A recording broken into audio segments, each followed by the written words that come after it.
হ্যাঁ, তবে আমি আপনাদের কাছে একটা অনুরোধ করব। আপনাদের কাছে, হিংসা দিয়ে হিংসাকে রোধ করা যায় না। কেউ যদি বলে আপনার একটা চোখ তুলে নেব, তার পরিবর্তে যদি আপনি তার চোখ তুলতে চান, তাহলে পৃথিবী একদিন সবাই অন্ধ হয়ে যাবে।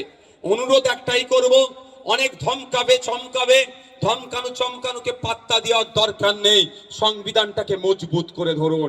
আমাকে অনেক আটকাবার চেষ্টা হয়েছে, আমার নামে প্রায় আমার নামে প্রায় 20টা মামলা দিয়েছে, কিন্তু আমি মাথা নত করিনি, আমাকে কেউ আটকাতে পারেনি। কেন বলুন তো?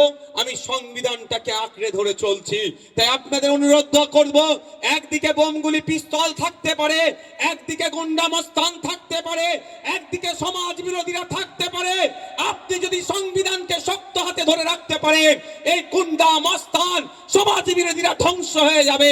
আপনাকে কেউ হিলাতে পারবে না, আপনাকে কেউ আটকাতে পারবে না। অনুরোধ করছি বন্ধুগণ, অনেকে অনেক চেষ্টা করে। এই বকটুয়ে আমি এসেছিলাম, কিভাবে খুন করলো, কারা খুন করলো আর কারা জেল খাটছে দেখুন। ওই ফাঁদে আপনারা পড়বেন না। প্ল্যান মাফিক আপনাদেরকে ধ্বংসের দিকে ঠেলে দেওয়া হচ্ছে। দেখুন, লড়াই কোথা হচ্ছে?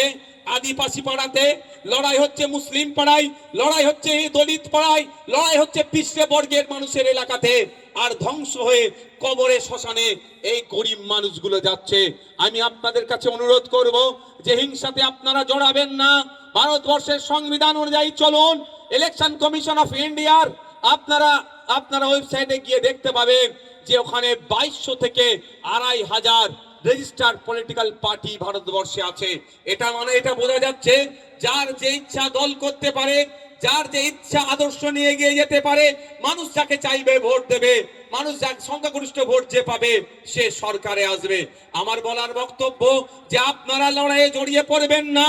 আপনারা একবার আইনসভার মধ্যে যদি যান বা বিভিন্ন জায়গায় দেখবেন, সুজন চক্রবর্তী সিপিএম এর নেতা, দিলীপ ঘোষ তৃণমূলের নেতা, বিজেপির নেতা কুণাল ঘোষ তৃণমূলের নেতা, পার্থ চ্যাটার্জি তৃণমূলের নেতা, এরা একে অপরের এক জায়গায় বসে চা খাচ্ছে।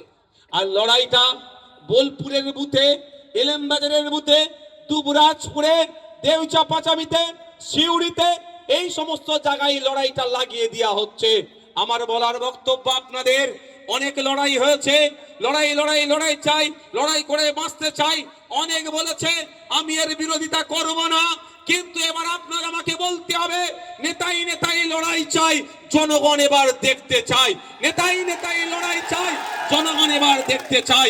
আমরা কোনোদিন দেখিনি মমতা ব্যানার্জি আর শুভেন্দু অধিকারী হাতে হাতে লড়াই করছে। আমরা কোনোদিন দেখিনি মোহাম্মদ সেলিম সাহেবের সাথে অভিষেক বাবু হাতে হাতে লড়াই করছে। আমরা কোনোদিন দেখিনি অধীর রঞ্জন চৌধুরীর সাথে পার্থ চ্যাটার্জি হাতে হাতে লড়াই করছে। আমরা কোনোদিন দেখিনি এই পার্টির রাজ্য স্তরের লিডাররা নিজেদের মধ্যে লড়াইয়ে জড়িয়ে পড়েছে। আমরা কি দেখেছি? মিডিয়ার মাধ্যমে, মাইকের মাধ্যমে তারা লড়াই করছে। এই লড়াইটা তারা ওই অবস্থায় রাখছে, কিন্তু দিনের শেষে প্রয়োজনে তারা এসি রুমে বসে চা খাচ্ছে, এটা প্রমাণ আছে। আর আমরা বুথের মানুষ, চর্বি আমাদের বেশি।